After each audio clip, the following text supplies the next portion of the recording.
আম্মা জান আমিনা বলতে লেগেছে, আমার বাচ্চা দুনিয়ার জমিনে আসবে, আমি আমিনা ঘরের মধ্যে একা রয়েছি।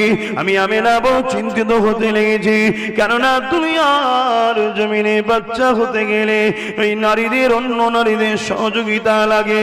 আমি আমিনা একা ঘরের মধ্যে রয়েছি, কি না হয় কি না হয় কি না হয় চিন্তিত হতে লেগেছি। হঠাৎ করে গভীর রাত্রি রেগে আমি আমিনা আমার ঘরটা আলোয় আলোকিত হয়ে যায়। আমি আমিনা অবাক হয়ে দেখতে লেগেছি কিসের আলো। কয়েকজন সুন্দরী রমণী এসেছে, এক রায়াতের মধ্যে রয়েছে দুজন রমণী এসেছে। আমিনা তাদেরকে দেখে অবাক হতে লেগেছে, কারা আপনারা, কোথা থেকে এসেছে? এত সুন্দর নারী জমিনে হয় আমি কখনো ভাবতে পারি না। ওই সময় নারীগুলো বলেছিল, আমিনা রে, আমরা কোন দুনিয়ার নারী নয়, আমিনা আমরা হলাম জান্নাতি হুর। ও আমিনা রে, সাইয়্যিদুল মুরসালিন আসবে, তিনি তো আমাদেরও নবী। এ আমিনা, তাই তোমার সেবা আল্লাহ আমাকে পাঠিয়েছে। তারা সেবা করতে লেগেছে। আম্মা আমিনা বলতে লেগেছে, এমন করে ফজরের সময় এসে যায়, আস্তে আস্তে সময় আসতে লেগেছে। আমার চোখটা একটু জুড়ে গেছে। হঠাৎ করে আমার শরীরের মধ্যে একটা কম্পন উঠলো, ঝাঁকুনি হলো। আমি আমিনা চোখটা খুললাম। খোলার পরে দেখি আমার ঘর তো নূর ছিল, আরো নূর হয়েছে।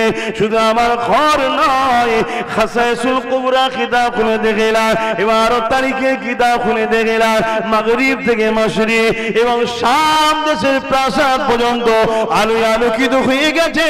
আমি আমিনা তার নিজের চোখে দেখতে পেলাম। এই যুবকের আম্মা আমিনা বলে, এই নূর কোথা থেকে এসেছে, এই আলো কোথা থেকে আসে? আমি আমিনা তাকিয়ে ডান দিকে দেখলাম, যিনি আশা ছিল তিনি তাসরিফ নিয়ে এসেছেন। দয়াল নবী দুনিয়ায় হাজির হয়ে গেছে।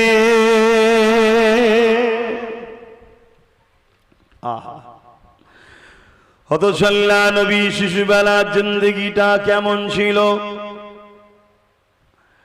নবী আমার দুনিয়া জমিনে আসছেন, আম্মা জানের গর্ভে তখন ছিলেন 6 মাস তখন বয়স।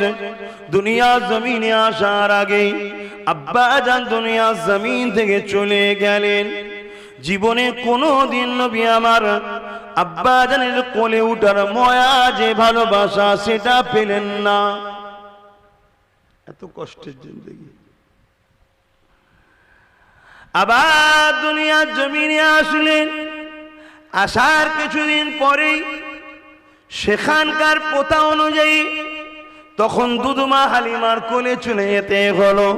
আম্মা আমিনার কোলে বেশি দিন থাকা হলো না। যদিও বা ঘরে ফিরে আসলেন, কিছুদিন যেতে না যেতে আব্বার মাজারের কাছে যাবার ফিরে আসার পথে আম্মা জান হযরত আমিনা ইন্তেকাল হয়ে গেলেন। বাবার মা হারা ইতিম সেই নবী আমার ছোটবেলা থেকে কখনো কোনো দিন কারো উপর জুলুম করেন না, কখনো কারো সঙ্গে মিথ্যা কথা বলে না, কখনো কোনো মন্দ কাজকে সাপোর্ট করে না, আর কখনো কোনো মানুষ বিপদে পড়লে কষ্ট দেখলে আরে নবী পাকে শিশুবেলা তো নবী ছিলে, নবীর নূরে দিলটা সঙ্গে সঙ্গে কেঁদে উঠত।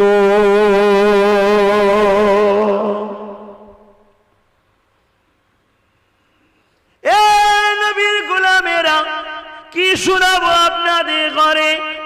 আম্মা হযরত দুধমা হালিমা বলে, আমি বাচ্চা মোহাম্মদকে আমার ঘরে যখন নিয়ে গেলাম, অনেক কিছু রাস্তায় ঘটেছে, ঘরে ঘটেছে।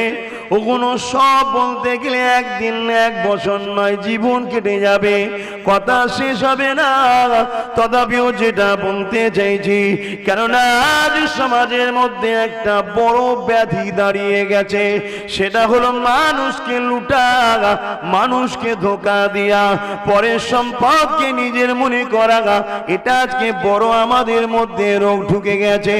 অথচ আমাদের নেতা দোনো জাহানের সুলতান জান হযরতে নবী মুহাম্মদ রাসূল সাল্লাল্লাহু আলাইহি ওয়াসাল্লাম শিশুবেলায় যখন আম্মা হালিমা হুজুরের ঘরে রয়েছে, হযরতে দুধমা হালিমা বলে, আমি আমার নিজের সন্তানটাকে বাঁ দিকের স্তনটা পান করাতাম আর বাচ্চা মুহাম্মদকে ডান দিকের স্তনটা পান করাতাম।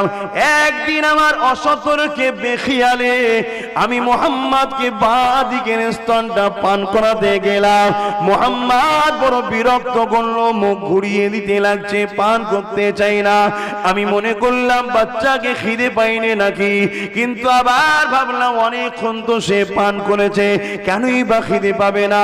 তাই তাকে যখনই ঘুরিয়ে ডান দিকে দিলাম, আমি হালিমা অবাক হয়ে গেলাম, বাচ্চা মুহাম্মদ আমার স্তন পান করতে লেগেছে। আমি অবাক হয়ে গিয়ে মনের মধ্যে কৌতূহল হলো, আবার বাদিকেরটা দিতে গেলাম, আবার বাচ্চা মুহাম্মদ বিরক্ত বোধ করলো, মুখ ঘুরিয়ে নিচ্ছে, পান করছে না। আবার ডান দিকটা দিলাম, পান করছে, আবার বাদিকটা দিলাম, পান করছে না, আবার ডান দিকটা দিলাম, পান করছে। এ নবীর উম্মতেরা, তোমার আমার নেতা বুঝিয়ে দিল, মা আল্লাহ পাকের কুদরতি সিস্টেম অনুযায়ী আমি দুনিয়া জমিনে আস্তে আস্তে বড় হব, কিন্তু আমি নবী সেদিন ছিলাম যেদিনে জমিন ছিল না, আসমান ছিল না, চাঁদ ছিল না, সূর্য ছিল না, আদম ছিল না। সেই দিনও আমি নবী, আজ নবী। নবীরা এসেছে হক দিতে, কারো হক মারতে নয়। মা সম্পদ তোমার পান করলে আমার জন্য হারাম হবে না, কিন্তু তথাপিও আমার ভাই যেটা পান করে ওটা আমি মুহাম্মদ পান করে ভাইয়ের হক মারব না।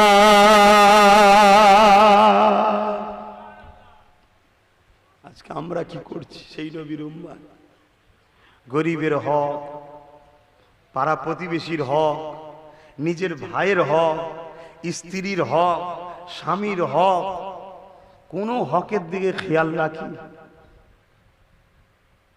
আচ্ছা, হক নাস আল্লাহ বলছে আমি মাফ করব না, সব মাফ করে দেবো।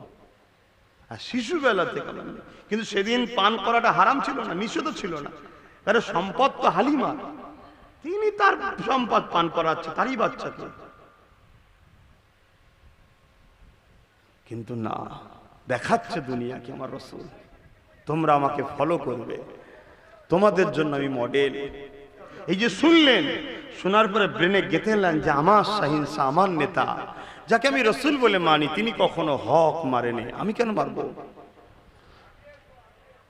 দরুদ শরীফ আল্লাহুম্মা সাল্লি আলা, সরে সরে আসেন, ওয়ালা আলিহি সাল্লাম।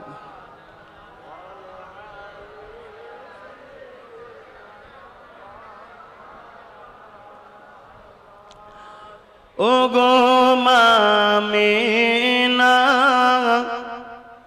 তোমার কোরে ঘরে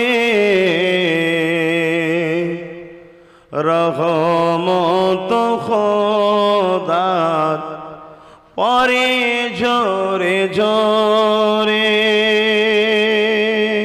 বলুন না সুবহানাল্লাহ। দুনিয়ায় তো বহুত মা এসেছে, আসছে, আসবে। আমেনার মতো মা দ্বিতীয় কে এসেছে না আসবে?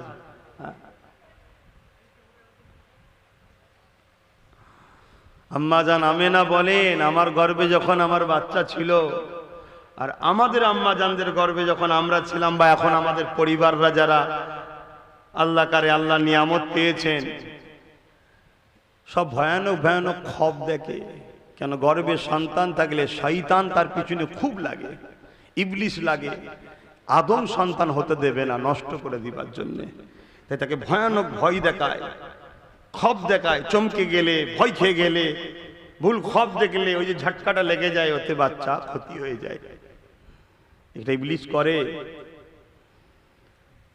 আর আম্মা জান আমেনা বলছেন, আহা, আমার বাচ্চা যখন আমার গর্ভে ছিল, এক একদিন এক একটা নবী আলাইহিমুস সালাম এবং তিনার পরিবাররা আমাকে মুবারকবাদ, ওয়েলকাম, স্বাগতম জানাতার, বলতাম, না তুমি বড় ধন্য নারী, জোরে বলুন সুবহানাল্লাহ।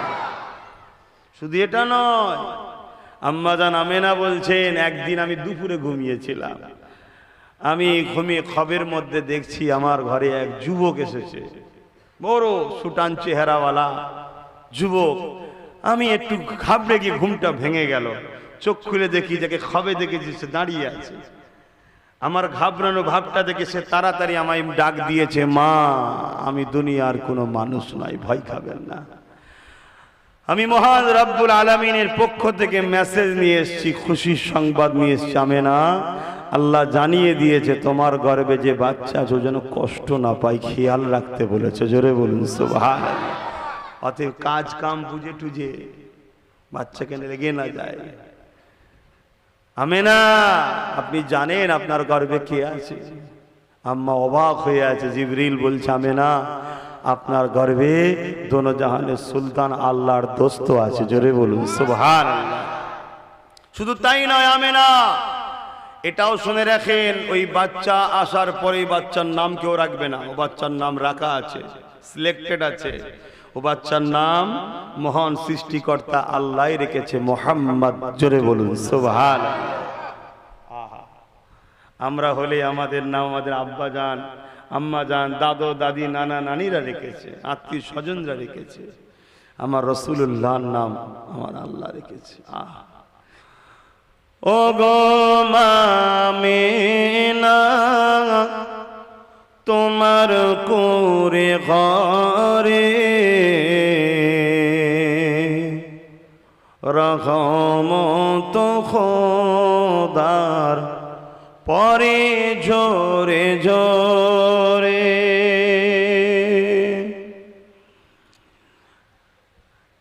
ও গো মামিনা, তোমার কোরে ঘরে রহমত খোদার পরে ঝরে ঝরে। সাহাবী চরণ চুমে ধন্য এ গোলাপ, নামটি তাহার মাখা মুহাম্মদ রাসূলুল্লাহ। আল্লাহুম্মা সাল্লি আলা মাওলানা মুহাম্মদ ওয়া আলা আলি সাইয়্যিদিনা।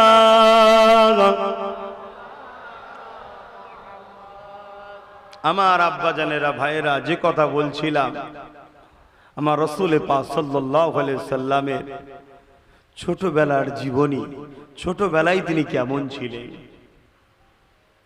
তেনার আদর্শ কেমন ছিল। যখন কোনো কিছু জায়গায় অশান্তি হতো, আল্লাহর নবী সেই অশান্তিগুলোকে দেখে বড় কষ্ট পেতেন। আল্লাহর নবী সবসময় সোলে করতেন, সোলে, শান্তির জন্য নিজেদের মধ্যে মীমাংসা করার কথা বলতেন। সোলে করো, মীমাংসা করো, যাতে শান্তি থাকে। কখনো কখনো এই সোলে নবী একতরফা হয়েছে, নবী পাক সাল্লাল্লাহু আলাইহি সাল্লাম তথাপিও মেনে নিয়েছে শান্তির জন্য। জোরে বলুন সুবহানাল্লাহ। তোমরা শান্তিতে থাকো, রাসূল এটাই চেয়েছে। আম্মা জানামেনা তিনি বলতে লেগেছেন, আমার বাচ্চা যখন আমার গর্ভে ছিল, এ নওজোয়ান তরুণেরা, এ নবী পাকের প্রেমিকেরা, আম্মা জানের শরীর মোবারক থেকে খুশবু বাইর হতো, এত খুশবু বাইর হতো সবাই অবাক হয়ে যেত। এলাকায় আলোচনা পড়ে গেল, আমিনা এই খুশবু পাই কোথা থেকে, আমিনা এই খুশবু মাকে কোথা থেকে, কেননা এলাকায় তো কোনো খুশবু এরকম পাওয়া যায় না। এটা একটা অন্য রকম খুশবু। এই খুশবু দুনিয়ায় থাকতে পারে, জমিনে পাওয়া যায় আমাদের কোনো ধারণা নাই। বড় বড় মহারাজা তারাও আলোচনা সব দিকে সরিয়ে যাচ্ছে, এই খুশবু কোথা থেকে আসে।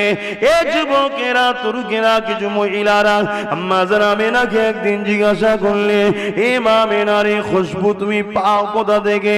আম্মা আমিনা নিজের জবান মোবারক থেকে, নিজের মুখ থেকে থুতুটা জমিনে নিক্ষেপ করলো। দেখো দেখো, শুধু শরীর থেকে নয়, থুতুতেও খুশবু বাইর হয়, সঙ্গে সঙ্গে ভরভর করে খুশবু বাইর হয়ে যায়। আম্মা আমিনা বলতে লেগেছে, লাগছে। এ দুনিয়ার মানুষের খুশবু আমার নয়, এ খুশবু হলো আমার পেটে যিনি রয়েছে তেনার খুশবু।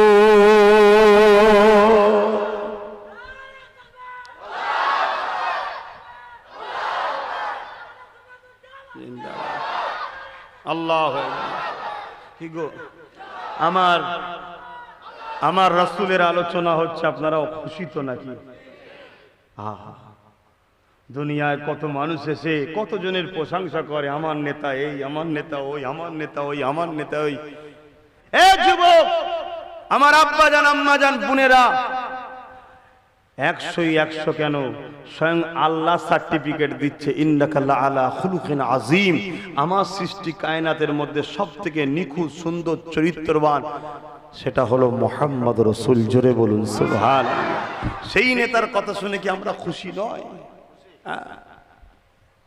যে যারটা নিয়ে থাক না বাবা, যে যারটা নিয়ে থাক, কিন্তু তারা যদি তাদের এইগুলো নিয়ে খুশি হয়, আমরা কেন এত নিখুঁতটা গেলে খুশি হব না? জিনার সম্বন্ধে সৃষ্টিকর্তা সার্টিফিকেট দিচ্ছে।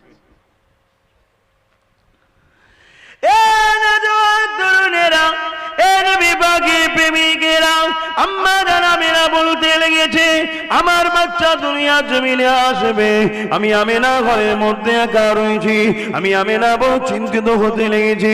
কেননা দুনিয়ার জমিনে বাচ্চা হতে গেলে এই নারীদের অন্য নারীদের সহযোগিতা লাগে। আমি আমেনা একা ঘরের মধ্যে রয়েছি, কি না হয়, কি না হয়, কি না হয়, চিন্তিত হতে লেগেছি। হঠাৎ করে গভীর রাত্রি রেগে আমি আমেনা, আমার ঘরটা আলোয় আলোকিত হয়ে যায়। আমি আমেনা অবাক হয়ে দেখতে লেগেছি কিসের আলো?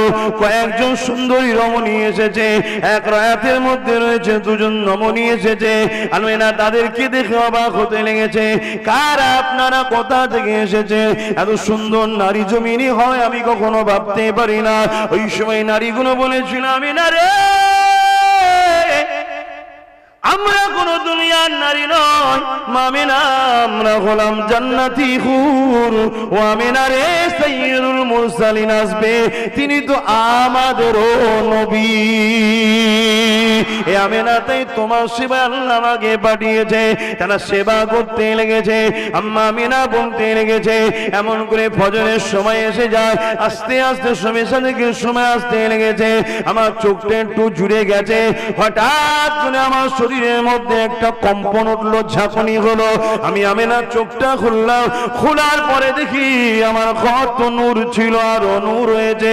শুধু আমার ঘর নয়, খাসাইসুল কুবরা কিতাব খুলে দেখলাম, 12 তারিখে কিতাব খুলে দেখলাম, মাগরিব থেকে মাশরিক এবং শাম দেশের প্রাসাদ পর্যন্ত আলোয় আলোকিত হয়ে গেছে। আমি আমেনা তা নিজের চোখে দেখতে পেলাম। এই যুবকের আম্মা আমেনা বলে, এই নূর কোথা থেকে এসেছে, এই আলো কোথা থেকে আসে? আমি আমেনা তাকিয়ে ডান দিকে দেখলাম, যিনি আশা ছিল তিনি তাসরিফ নিয়ে এসেছেন, দয়াল নবী দুনিয়ায় হাজির হয়ে গেছে। আজও তেনার কথা আমরা আলোচনা করছি। এই আলোচনা করাতে দুনিয়ার কে খুশি হচ্ছে না হচ্ছে আমার কিচ্ছু জানি না, দেখারও দরকার নেই। 100% যিনি তিনাকে সৃষ্টি করেছেন সে আল্লাহ খুশি হচ্ছেন। জোরে বলুন সুবহানাল্লাহ। আল্লাহ নবী প্রতি সোমবার দিন রোজা রাখতেন। সাহাবারা জিজ্ঞেস করছে, হুজুর রোজা রাখেন কেন? রাসূল বললেন, সোমবারে আমি এসেছিলাম তাই। জোরে বলুন সুবহানাল্লাহ। রোজা রাখা মুমিনদের কাছে খুশি না দুঃখ? তাহলে নবী নিজের মিলাদে যদি খুশি বানায় প্রতি সোমবারে, আমরা তো বছরে, তিনি তো প্রতি সোমবারে, আমরাও সেই রসুলের আলোচনা করে আমরা খুশি, সেই রসুলের আলোচনা শুনে আমরা খুশি। জোরে বলুন সুবহানাল্লাহ। কার করবে, কে করবে না, কার ভালো লাগছে, কার ভালো লাগছে না, আমার দেখা দরকার নেই। প্রচুর লোক আছে আমার নবীকে মানে না, তা আমি কি করবো? প্রচুর লোক আছে আল্লাহও মানে না, তা আমি কি করব? আমি মানি, আপনারা মানেন তো? তাহলে আমি আপনি একদিকে। অনেক লোক আছে রসুল মানে, তা আমি কি করব? আমি মানি, আপনারা মানেন তো? আমি আপনি একদিকে। কথা বুঝছেন না, বোঝেন না? আপনারা আম মানুষ, এদিক ওদিক করবেন না, ঠকে যাবেন। কেন আমাদের দুই ধরনের দুশ্মন আছে। কয় ধরনের? এক দুশ্মন হলো জানমালের, আর এক দুশ্মন হলো ইমানের। জানমাল আজ নাই কাল, কাল নাই পরশু, 50 বছর 60 বছর পর যাবে। মরে যাওয়ার পর জান চলে যাবে, আর মালটা তোমার থাকবে না, ছেলের হয়ে যাবে। কথা ঠিক না বেটি? জান মাল এমনিই যাবে। তুমি রুকে সারা জীবন তো বাঁচবে না, তো রাখবে কি করে? এটা গেলে কম লস, আর ইমান গেলে শুধু লস। এই লসের কোনোদিন শোধ নেই। আর জানমাল চুরি যারা করে তাদেরকে আমরা চিনি, কিন্তু ইমান যারা চুরি করে তাদেরকে আমরা চিনতে পারি না। তাহলে কত ভয়ানক ব্যাপার, বুঝতে পারছেন তো? তাই আপনাদেরকে বলবো, বেশি লাপাল্লাপি নয়। আল্লাহ নবী পাঠাবে না, এবারে মুজাদ্দেদ ঊনবিংশ শতাব্দীর উলিল আমর মুজাদ্দেদ ছিলেন দাদা হুজুর। তিনি প্রতি বছরে রাসূলের মাউলুদ শরীফ উদযাপন করতেন। জোরে বলুন সুবহানাল্লাহ। এবং দেওবন্দীদের যিনি পীর সাহেব, আর আমরা নামা জানা সিলসিলা তো তিনটে জানি, এক দেওবন্দি, এক ফুরফুরাবি, আর একটা বেরেলি। বেরেলিদের পীর সাহেব আলা হযরত তিনি করতেন। দেওবন্দীদের পীর সাহেব হাজী ইমদাদুল্লাহ মুহাজির মাক্কি রহমাতুল্লাহ আলাইহি, তিনি প্রতি বছরে মিলাদ নবী করতেন। মিলাদুন নবীতে দাঁড়িয়ে দাঁড়িয়ে একবার নয়, দুবার তিনবার করে সালাম দিতেন। জোরে বলুন সুবহানাল্লাহ। আর ফুরফুরার দাদা হুজুরও করতেন। তাহলে বাকি রইল আর কারা? তাহলে এখন যদি কেউ করতে না চায় তার ব্যাপার, কিন্তু আমি করব, আমাকে রুকার অধিকার কারো নাই। রুখতে গেলেই সমস্যা বাড়বে, ঠিক না বেটি? তুমি করনি, করতে হবে না, যেখানে খুশি যাও না বাবা। এই দুনিয়ায় লোক ভাত শাক সবজি খাচ্ছে না এখন। এই দুনিয়ায় লোক উল্টো পাল্টা জিনিস খাচ্ছে, সবই আপনারা জানেন। তা তার ভালো লাগে যে খানা বাবা, খেয়ে কি হবে, রোগ বাড়বে না কমবে সে তুই বুঝে নিবি কোনি। কিন্তু আমরা বাবা ভাত ডাল শাক সবজি খাবো কেন? আমাদের জন্য আমাদের মালিক হালাল করে আমরা খাচ্ছি, খাবো। ঠিক আছে, এই দুনিয়া অনেক লোক অনেক কিছু করে, করছে, করুক না, কিন্তু আমার প্রেমে আঘাত তুমি দিও না। আমার প্রেমের বিষয় তুমি মাথা মারতে চাও না, ঠিক না বে? ঠিক। জাগাছেন আমি আবার ফিরে যাই আমার নবী পাকের দিকে।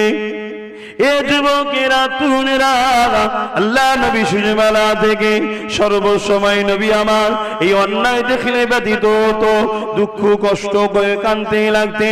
জুলুম দেখলে নবী আমার ব্যথিত হতো, নারীগুলোর উপরে অত্যাচার হতো, নবী আমার ব্যথিত হতো। 40টা বছর যখন বয়স হয়ে যায়, আল্লাহ পাক ওই সময় নবী পাককে জানিয়ে দেন, দোস্ত যে কাজের জন্য তোমায় পাঠিয়েছি ওই কাজটা এবারে শুরু করে দাও। কেন? তোমাকে তো চাকরির লেটার অনেক আগেই দিয়ে দিয়েছি, কিন্তু কাজের জয়েন্ট এবারে করো। অনেকে ধারণা 40 বছর বয়সে নবী নবুয়াত পেয়েছে। নাউজুবিল্লাহ বলেন। একটু বলবেন না সবাই? আপনাদেরও ধারণা কি? আপনাদেরও ধারণা নাকি? আপনাদের ধারণা নবী 40 বছর বয়সে নবুয়াত পেয়েছে, ধারণা নাকি? তাহলে আপনারা জোরে বলেন নাউজুবিল্লাহ। আরে চাকরি পার্মানেন্ট হয়ে গেছে অনেক আগে, জয়েন্ট কাজ শুরু করছে 40 বছর বয়সে। কথা বুঝতে পারছেন? হ্যাঁ, 40 বছর বয়সে শুরু করছে। আল্লাহ নবী নবী কাবা শরীফের পাশে দাঁড়িয়ে গেলেন। নবী আমার দাঁড়িয়ে গিয়ে এলাকার মানুষকে প্রথম ডাক দিয়েছিলেন। ডাক দিয়ে বলতে লাগলেন, তোমরা আমাকে কি রকম বলে মানো? এলাকার মানুষ যারা এক আল্লাহকে মানত না, যারা এমন করে ভিন্ন ভিন্ন নকল খোদার উপাসনা করত, যারা অন্যায় ফিতনা জুলুমের মধ্যে জড়িয়েছিল, তারা সবাই এক কথাই বলেছিলেন, আপনি আলামিন, চির সত্যবাদী, আপনি সাদিক, আপনি সত্যবাদী, আপনার দ্বারা কখনো মিথ্যা হতে পারে না। কেন? 40 বছর ধরে আপনাকে দেখছি, কখনো কাউকে আপনি ঠকাননি, কখনো কাউকে আপনি কষ্ট দেননি, কখনো কারোর উপরে আপনি মিথ্যা কথা বলেননি, কখনো কারোর সঙ্গে প্রতারণা করেননি, কখনো কারো কোনো কষ্ট দেখলে তাকে সহযোগিতা করতে। সর্বসময় আপনার মুখে ভালো ভালো পরামর্শ পেয়েছি, তাই আপনি সাদিক আল আমিন, সত্যবাদী। কারা বলছে? যারা এক আল্লাহ মানত, বড় দুঃখ করে বলি আজ এক আল্লাহ মানলে দাবিদার এমন বেরিয়েছে, তারা বলে নাকি নবীর মিথ্যা হওয়া সম্ভব থাকতে পারে। বলুন নাউযুবিল্লাহ মিন জালিক। এই রকম ভাইরাস দুনিয়ার জমিনে বেরিয়েছে। এই আগে থেকে আপনাদেরকে সতর্ক করে দিয়ে যায়, দাড়িটার নাম ঈমান নয়, দাড়িটার নাম হলো সুন্নাহ, টুপিটার নাম ঈমান নয়, টুপিটার নাম হলো সুন্নাহ। অর্থাৎ ঈমানের মধ্যে দাড়ি, ঈমানের মধ্যে টুপি, নামাজের নাম ঈমান নয়, এটা ঈমানের মধ্যে নামাজ, রোজার নাম ঈমান নয়, ঈমানের মধ্যে রোজা, হজের নাম ঈমান নয়, ঈমানের মধ্যে হজ, সংসার করার নাম ঈমান নয়, ঈমানের মধ্যে সংসার করা, দান করাটা ঈমান নয়, ঈমানের মধ্যে দান করা। তাহলে ঈমানটা কি? ঈমানটা দুটো জিনিসের উপরে দাঁড়িয়ে আছে। মন দিয়ে শোনেন, ঈমান বাঁচান, ঈমান বাঁচান। ঈমান যদি বাঁচাতে পারেন, যদিও পাপী হয়ে যান, আল্লাহ পাকের জাহান্নাম খেটে খেটে একদিন না একদিন নাজাত পেয়ে যাবে। আর আল্লাহ যদি দয়ার নজরে একবার দেখে নাই, বেড়া পার হয়ে যাবে। ঈমান যদি না থাকে, নাজাত কোনোদিন মিলবে না। ঈমানটা দুটো জিনিসের উপরে দাঁড়িয়ে আছে। কি কি? নবী পাকের প্রেম, আর নবী পাকের রসূল বলে প্রেম করা, আর নবীকে রসূল বলে জেনে আদব করা।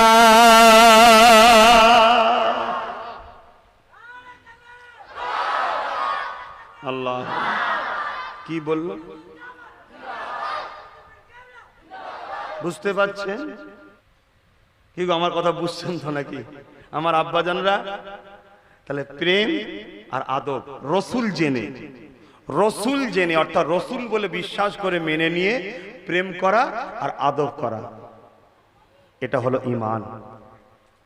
লা ইলাহা ইল্লাল্লাহু মুহাম্মাদুর রাসূলুল্লাহ কেউ পড়লো, বিশ্বাস করে নিল, ঈমানের বীজটা পেয়ে গেছে।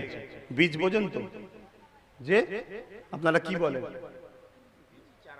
চারা, ওই বীজ চারা যেটাই বলেন, পেয়ে গেছেন।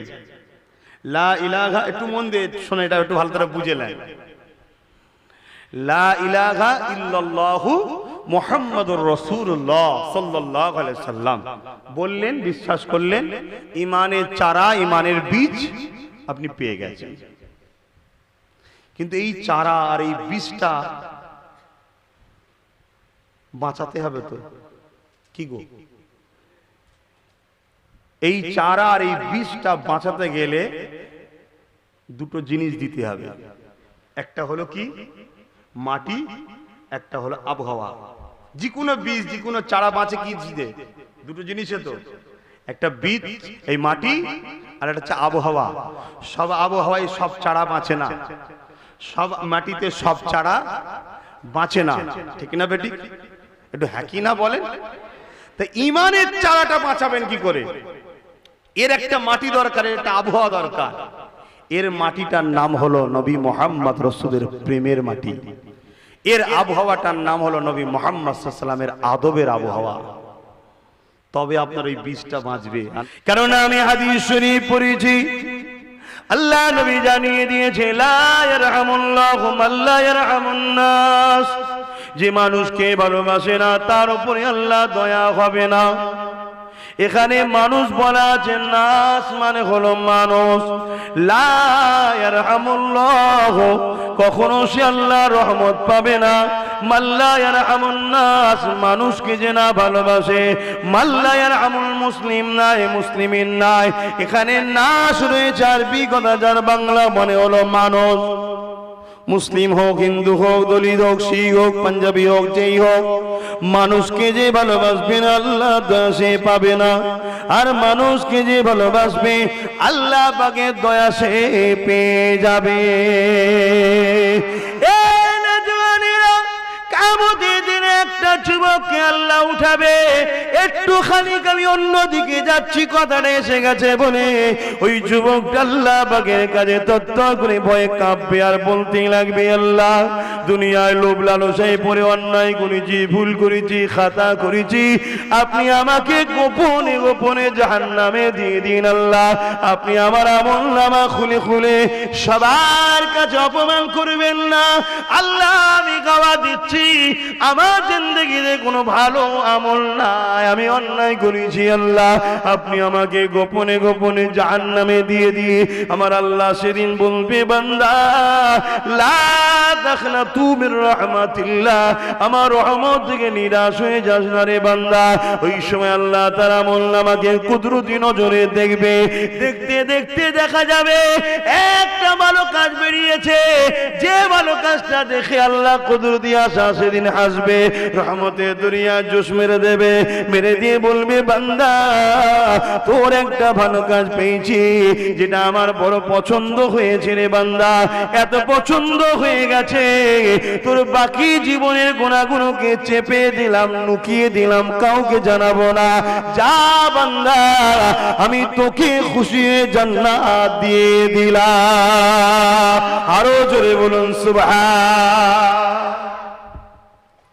কি আমল আল্লাহ নবীকে বলেছে, নবী সাহাবাদের বলেছে, সাহাবারা যুগে যুগে যুগে যুগে ইমাম মুস্তাদ থেকে আমরা পেয়েছি। কি আমল? প্রচন্ড গরমের সময়, বলবো না থাকবে, যুবকরা শুনছো তো, ভালো কাজ করো। প্রচন্ড গরমের সময় রাস্তা দিয়ে যাচ্ছিল, দেখছি একটা জায়গায় একটা পশু জন্তু বাঁধা আছে, কোনো লোকের বেঁধে দিয়ে গেছে, হয়তো ছায়া ছিল, পরে রোদ এসে গেছে, সেই রোদের গরমে পশুটার জিভটা বেরিয়ে গেছে, পিপাসায় কাতর হয়ে গেছে, চোখ দিয়ে পশুটার পানি ঝরছে। এই গুনাহগার পাপী বান্দাটার দিকে মায়া হয়ে গেছে, খুলেছে, ছাই বেঁধেছে, পানি পান করিয়েছে। আল্লাহ বলছে হাই রে আমার বান্দা, আমার দিয়া দয়া নিয়ে আমার সৃষ্টির উপর তুই দয়া দেখাতে পারলি, আমি দয়ার মালিক, তোর উপর দয়া দেখাতে পারি না, আজকে বিপদে পড়েছিস, যা জান্নাতে। জোরে বলুন সুবহানাল্লাহ। এখন আপনারা সেদিন মিছিল করবেন নাকি? ওকে জান্নাত দিলেন কেন? জবাব চাই, জবাব চাই। আল্লাহ তার দাসকে জান্নাত দেবে, তার সৃষ্টিকে জান্নাত দেবে, কিন্তু ঈমান শর্ত। ঈমান ছাড়া তুমি যত সেবা করো আর করো, তুমি দুনিয়ায় কিন্তু তার ফল পেয়ে যাবে, তোমাকে আল্লাহ দিয়ে দেবে দুনিয়ায়। যেমন অনেক ঈমান নাই কিন্তু দুনিয়ায় অনেক ভালো কাজ করছে, দেখুন তাদের বিশাল সুনাম আল্লাহ দিয়েছে, তাদের অনেক নাম ধাম আছে সমাজে, আছে না নাই? ঈমান ছাড়া জান্নাতের দরজা খুলবে না। যেমন টিকিট ভিসা ছাড়া কখনো আপনি যেতে পারবেন না অন্য দেশে, তো ঈমান তার থেকেও কঠিন, ঈমান ছাড়া জান্নাতের গেট খুলবে না। আর ঈমান কি বললাম? ঈমানটা কি জিনিস বলবেন তো? বলবেন না ঈমান কি জিনিস? রাসূলের প্রেম আর রাসূলের আদব। প্রেমটা জানের থেকে বেশি, আদবটা সবার থেকে বেশি। কথা বুঝে আসছে? এই রসুল জেনে মোটেই ফেরেশতা জেনে নয়, মোটেই বেশাক্তিরি মানুষ কিন্তু মানুষ মানুষ করে নয়, মোটেই আল্লাহ ভেবেও নয়, কেন তিনি আল্লাহ নয়, রসুল জেনে। কথা বুঝে আসছে? সেই স্টপিসটা, সেই মাকামটাই রসুলকে, সেই স্টপিস, সেই মাকাম দিতে হবে, দিয়ে তিনাকে জানের থেকে বেশি আদব ও ভালোবাসার নাম ঈমান। আমার সাথে বলুন রসুলকে, বলুন সবাই রসুলকে, জবান খুলে বলুন রসুলকে। আমার কথা কি আপনাদের মনে হচ্ছে ভুল বলছি? তাহলে একটু বলুন রসুলকে জানের থেকে বেশি ভালোবেসে আদব করে রসুল বলে মেনে নেওয়ার নাম ঈমান। এটা মনে থাকবে। ঈমান মক্কা শরীফে গেলে 1 রেকাত নামাজ পড়লে 1 লক্ষ রেকাত নামাজের সওয়াব। বলুন সুবহানাল্লাহ। বেশক সত্য কথা, মক্কাতে আমলের বাড়াই আছে, আমলের বরকত আছে, আমলের অনেক মাকাম রয়েছে। আর মদিনা শরীফে 1 রেকাত নামাজ পড়লে 50,000 রেকাত হয়, এটাও সত্য কথা। কিন্তু মক্কায় আমলের বাড়াই আছে, আমলের বরকত আছে, আমলের মাকাম আছে, কিন্তু মদিনাতে ঈমানের হিফাজত আছে। জোরে বলুন সুবহানাল্লাহ। তাই আশিকে রাসূলরা মদিনার জন্য বেশি দিবানা। কেন? মক্কায় আল্লাহর ঘর আছে, মদিনায় আল্লাহর দোস্ত আছে। জোরে বলুন সুবহানাল্লাহ। ঘর দোস্তকে গিফট দেয়া যায়, ঘরের জন্য দোস্ত ছাড়া যায় না। কি গো, ঠিক না বেটি? ধরুন আমার 50টা ঘর আছে, বুঝাবার জন্য বলছি। আমার বন্ধুকে 2-1টা তো ঘর আমি এমনি গিফট করতে পারি, কিন্তু আমি আরো একটা ঘর বাড়তি লিবার জন্য বন্ধুটা ছেড়ে দেবো নাকি? তো বন্ধুকে গিফট করা যায়, একটা ঘরও গিফট করে দেওয়া যায়, কিন্তু বন্ধু ছাড়া যায় না। তো মক্কায় আল্লাহর ঘর আছে, মদিনায় আল্লাহর দোস্ত আছে। বলুন সুবহানাল্লাহ। আমার অজে আপনাদের অপছন্দ হচ্ছে তো নাকি? দেখুন ভাই, এনেছেন নবীর গোলামকে, আমি নবী নবী করবো তো। তবে যদি আমরা কোরআন দেখি, এখানে যদি কোনো ওলামা হাজরাত থাকেন, জানি না আমার অজে আপনার অপছন্দ হচ্ছে কিনা, আপনি আলেম মানুষ, আমি মূর্খ সূর্খ মানুষ ভাই, বেশি জানি না। তবে রসুলকে ভালোবাসি, এইটুকুই আমার ভাড়ে আছে ভাই। যদি বলেন যে ভালোবাসায় কি চলে যাবে, আমার জ্ঞানে যতটুকু পেয়েছি ভালোবাসাতে বেড়া পার হওয়া যায় ইনশাআল্লাহ। জোরে বলুন সুবহানাল্লাহ। কেন, বুখারী মুসলিম খুললে দেখা যায়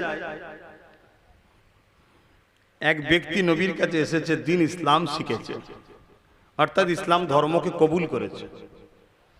যখন সে ইসলামে ছিল না, সে মদ খেত, শরাব খেত, তার রসুলের হাতে হাত দিয়েছে, ইমানের কলেমা পড়েছে। নবী সব ব্যাড খারাপ রিপোর্ট গুলো সব জিজ্ঞেস করে বলেছে, এটা করবেন, এটা করবেন, এটা করবেন, সব বলেছে। মদটা খেতেও মানা করেছে। নেশা এমন একটা জিনিস, কোরআনেও কিন্তু নেশাটাকে একদিনে আল্লাহ বন্ধ করে দেয়নি, অনেকবার আয়াত নাজিল করে করে আস্তে আস্তে আস্তে আস্তে বন্ধ করেছে। কারণ জানেন নেশা মানুষ বেখিয়ালও খেয়ে ফেলে। ডাইরেক্ট যদি আমি হারাম করে দিই, আল্লাহও জানেন যে বান্দা ইচ্ছা না থাকলেও বেখিয়ালে খেয়ে ফেলবে। ওই জন্য আস্তে আস্তে আস্তে আস্তে নেশাটাকে আল্লাহ ছাড়িয়েছে। তো এই সাহাবীটা, ইনি নবীকে প্রেম করেছে, আল্লাহকে প্রেম করেছে, কলেমাও পড়ে নিয়েছে, সব ঠিক করেছে, সব ছেড়ে দিয়েছে, মদও ছেড়ে দিয়েছে, একদিন বেখিয়ালে খেয়ে ফেলেছে। ভয় কাঁপছে, আল্লাহ এই কি ভুল করলো। তো সমাধান কোথায়? সমাধান করতে কোথায় যাবে? ডাক্তারের কাছে, পুলিশের কাছে, জজের কাছে? এই কোথায় যাবে? এখন আপনারা যান কোথায়? আলেম উলামা ইমাম সাহেবদের কাছে যান। আগে এদেরকে প্রাধান্য দিন। অন্য জায়গায় যাবেন, ও পার্টির থেকেও খাবে, এই পার্টির থেকেও খাবেন, আপনাকে বিছখানে ঝুলিয়ে রেখে দেবে। আর যাদের কাছে আল্লাহর, আল্লাহ রসুলের প্রেম আছে, ভয় আছে আল্লাহর, তাদের কাছে যাবেন, সঠিক সমাধান দিয়ে দেবে। তাদেরকে নেতা ভাবতে হবে না, একটা মৌলী সাহেবই ভাবো না। তাদেরকে নেতা ভাবতে হবে না, নিজের ঘরের সন্তানই মনে করে যেও না, সমাধান দেবে।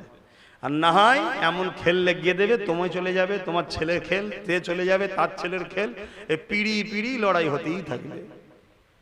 কেন? তারা চায় না মোস্তফার গোলামগুলো শান্তিতে থাক। তো ভাইরা আমার, যে কথা বলছিলাম, তো সমাধান দয়ান নবীর কাছে। আজকে দয়ান নবীর ওয়ারিসরা আছে, আল উলামা ও ওয়ারাসাতুল আম্বিয়া, আলেমে হাক্কানি। আলেমে হাক্কানি চিনবেন কি করে? যে রসুলের সুন্নাতের উপর জীবন গড়ে, যার কাছে গেলে রসুল রসুল রসুল রসুল রসুল রসুল রসুল রসুল রসুল রসুল রসুল রসুল করে। কথা বুঝতেন না, বোঝেন না? সে নিজেকে ধরায় না, নবীকে ধরায়। আর নবী যদি কেউ পেয়ে যায়, নবী কি ধরিয়েছে? আল্লাহ আল্লাহ আল্লাহ আল্লাহ আল্লাহ আল্লাহ আল্লাহ আল্লাহ পেয়ে যাবে। জোরে বলুন সুবহানাল্লাহ। আমাদের কাজ নবী পর্যন্ত পৌঁছে দেওয়া, নবী পাকের ডিউটি যেটা আল্লাহর সঙ্গে জুড়ে দেওয়া। তুমি ডাইরেক্ট আল্লাহ ধরতে গেছো, এ হবে? কি হাইসিয়াত আছে আমাদের যে মালিকের কাছে আবদার করব, মালিকের কাছে যাব? কি হাইসিয়াত আছে? হ্যাঁ, মদিনাওয়ালাকে সামনে রেখে দিয়ে বলো আল্লাহ এইটাকে ভালোবাসি, ওইটার দিকে তাকিয়ে আল্লাহ জালালি মিজাজ, কুদরতি যে জালালি মিজাজ কাহা কমে যায়। জোরে বলুন সুবহানাল্লাহ। ওটাকে দেখলেই আল্লাহ কুদরতি হাসা হেসে ফেলে। এত সুন্দর বানিয়েছে, নিজেই বানিয়েছে, নিজেই প্রশংসা করেছে, নিজেই দেখছে। জোরে বলুন সুবহানাল্লাহ। তাই তো ডেকে নিয়ে গেছিল মেরাজে, কেউ থাকবে না, তুমি আর আমি থাকবো, আমি তোমায় দেখবো, তুমি আমায় দেখবে। জোরে বলুন সুবহানাল্লাহ। না জিবরাইলটাকেও তো চান্স দিত, এই জিবরাইল না, আমার হাবিবও তোমার দিকে একবার তাকাবে, আমিও জিবরাইলের দিকে একবার তাকাবো না, কোনো দিকে না, তুমি আমায় আমি তোমায়, তুমি আমায় আমি তোমায়, দেখতেই থাকবো। জোরে বলুন সুবহানাল্লাহ। এ প্রেম ভাই, যে প্রেম করে সে বোঝে, আর যে প্রেম করেনি সারা জীবনে একাই রয়ে গেছে, ওকে আমি বুঝাই কি করে? কথা বুঝছেন না, বোঝেন না? প্রেম আলাদা জিনিস। তবে একটা কথা শুধু কিন্তু মাথায় রেখে দিতে হবে, সেটা কি? নবী আল্লাহ নয়, আল্লাহ নবী নয়। আল্লাহ হলেন তনু জাহানের সৃষ্টিকর্তা মালিক, আর নবী হলেন আল্লাহর সব থেকে পেয়ারা সৃষ্টি বান্দা এবং আল্লাহর বন্ধু। আল্লাহ তিনাকে সব কিছুর উপরে পাওয়ার দিয়ে দিয়েছে, জোরে বলুন সুবহানাল্লাহ। শুধু রুকু আর সেজদাটা আল্লাহ নিজের জন্য রেখে দিয়েছে, ওটা অন্য কাউকে দিয়ে, নবীকেও দিয়া যাবে না। বুঝাতে পেরেছি ভাই? বাকি যেমন করে খুশি নবীকে ভালোবাসুন, সবটাই আল্লাহ কবুল করবে। আর না হয় বলে চার ইমামই হক, চারটি ইমাম হক তো নাকি মানেন তো আপনারা? চার ইমামই হক কেন? কেউ বললো ঘড়ি পরা জায়েজ, আর কেউ বললো না জায়েজ, বুঝাবার জন্য বলছি। কেউ বললো মাইকে ওয়াজ করা জায়েজ, কেউ বললো না জায়েজ, বুঝাবার জন্য বলছি। দুটো ইমামের ধরুন না ঝগড়া হচ্ছে, একজন বলছে এটা জায়েজ, একজন বলছে না জায়েজ। আচ্ছা, যে কোনো একটা তো আল্লাহর কাছে হবে। যদি না জায়েজ হয়ে থাকে তাহলে যে জায়েজ বলেছে তারটা ভুল হবে আল্লাহর কাছে, আর যদি আল্লাহর কাছে এটা জায়েজ হয়ে থাকে তাহলে যে না জায়েজ বলেছে তারটা ভুল হবে। তা আল্লাহর কাছে দুটো কোনো ঠিক হতে পারে না, একটাই তো। কিন্তু আল্লাহ বলছে দুজনকেই আমি সওয়াব দেবো। কেন? ওদের দুজনের লড়াইটা ছিল শুধুমাত্র আল্লাহর জন্য, জোরে বলুন সুবহানাল্লাহ। কথা কিছু বুঝাতে পেরেছি? তাহলে আমরা সবকিছুই রসুলের জন্য। রসুলকে যদি আমরা প্রেম করি, যে আল্লাহ তোমার নিয়ামতটাকে আমরা ভালোবাসছি, তোমার দয়াটাকে আমরা ভালোবাসছি, ওমা আরসালনাকা ইল্লা রাহমাতাল লিল আলামিন, আমার দয়া ছাড়া কিছু পাওয়া যাবে না, আল্লাহর দয়া ছাড়া, এটা আমরা জানি। কিন্তু একবারও ভাবলাম না আল্লাহ তোমার দয়াটা কি? আল্লাহ নিজে বলছে আমার দয়াটা হলো মোহাম্মদ রসুল, জোরে বলুন সুবহানাল্লাহ। রহমত তো ওইটা, তাই রাহমাতাল লিল আলামিন, তামাম আলমের দয়া তিনি, তামাম আলমের রহমত। তো ভাইয়ের আমার, ভুল হলে বলবে না উলামা হযরতরা। তা আমি কোন কথা বলতে গিয়ে চলে গেলাম এইদিকে, জি ভুলে গেছি। দেখছেন তো, আপনারাও ভুলে গেছেন, আমিও ভুলে গেছি। ইমাম সাহেব শুনছেন, যাক আলহামদুলিল্লাহ। আল্লাহ নবী, নূর নবী, দয়াল নবীর কাছে গেছেন যে হুজুর ইয়া রাসূলুল্লাহ, আমি শরাব পান করেছি। শরীয়তের যে বিধান আছে কোররা মারা, তাকে তওবা করিয়ে রসুল সাহাবাকে হুকুম করে কোররা মারিয়ে শরীয়তের বিধান ফয়সালা হয়ে গেল, যাও বাবা শরাব পান করবে না। আবার কিছুদিন পরে আবার শরাব পান করে ফেলছে, আবার নবীর কাছে এসেছে, নবী আবার তওবা করিয়েছে, আবার তাকে শরীয়তের বিধানে শরাব পান করার যে শাস্তি, সেই শাস্তি দিয়ে আবার পাঠিয়ে দিয়েছে, যাও। রোজই আসে, আবার কিছুদিন পর আবার একদিন আসছে, শরাব পান করে ফেলেছে। এই দিন নবী আমার হুজরা মোবারকের ভেতরে ছিলেন, আর সাহাবা হুজুররা বসে আছেন, নবী আসবেন, দিনের কথা শুনবেন, আর এ ঢুকছে। একে দেখে সাহাবা হুজুররা মানে বলছে যে আল্লাহ লানত তোমার উপরে বর্ষণ হোক, গজব বর্ষণ হোক আল্লাহ, তুমি বারবার নবীর হাতে হাত দিচ্ছ, তওবা করছো আর ওয়াদা খিলাফ করছো। এই কথা যখনই সাহাবা হুজুররা বলেছেন, আল্লাহর নবী অন্য দিনের থেকে আজকে একটু দ্রুত বেরিয়েছে, বেরিয়ে সাহাবাদের দিকে বলছে, খবরদার আমার এই সাহাবীকে তম্বি করো না, লানতের কথা বলো না, আমি মোহাম্মদ গাওয়া দিচ্ছি এ আল্লাহ আল্লাহ রসুলকে ভালোবাসে, জোরে বলুন সুবহানাল্লাহ। আমরা তো সবাই ভালোবাসি, সার্টিফিকেটের স্ট্যাম্প কিন্তু নবী মারেনি। আমি জানি না নবী আমার সম্বন্ধে স্ট্যাম্প মেরেছে কিনা। কিয়ামতের দিন নবী যদি দাঁড়িয়ে বলে দেয় যে আল্লাহ এই লোকটা আপনাকে আমাকে ভালোবাসে, আমি মুহাম্মদ সাক্ষী দিচ্ছি, আল্লাহ তাকে ছেড়ে ধরবে না ছেড়ে দেবে? বলুন বলুন, আপনাদের ঈমান কি? সেই নবী সার্টিফিকেট দিচ্ছে, আর আল্লাহ তিনি জানেন যে আমার মুহাম্মদ সাল্লাল্লাহু আলাইহি সাল্লাম এমন লোককে সার্টিফিকেট দেবে না যে উপযুক্ত নয়। কেন আমার মুহাম্মদকে আমি সেরকমই বানিয়েছি, উপযুক্তকেই সার্টিফিকেট দেবে, না আমার বানানোর উপরে লোকের ফতোয়া উঠবে, ঠিক না বে ঠিক? যে আল্লাহর বানানোটা এরকম হয়ে গেল।